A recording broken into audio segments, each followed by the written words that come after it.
UP के कानपुर में I love Mohammad का बैनर लिखने पर कानपुर में एफआईआर दर्ज हुई, जिसके बाद मामले पर एफआईआर दर्ज की गई और असम से भी जमीयतुलमा के सदर एडवोकेट जुनैद खालिद ने रद्द-ए-अमल का इजहार किया। उन्होंने कहा कि ऐसी एफआईआर कोई काम की नहीं है। ये भारत सेक्युलर मुल्क है, यहाँ पर सभी अपने अपने मजहब को लेकर एक साथ चल रहे हैं और आई लव मोहम्मद लिखना कोई गलत बात नहीं है।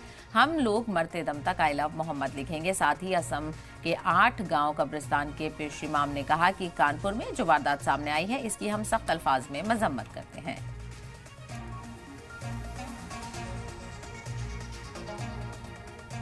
आप सल्लल्लाहु अलैहि वसल्लम के बारे में कोई मज़हब का, ये तो मुसलमान के हर दुनिया में हर इंसान जो है, हर मज़हब के लोग उनको एहतराम करते हैं, अदब करते हैं, उनसे मोहब्बत करते हैं।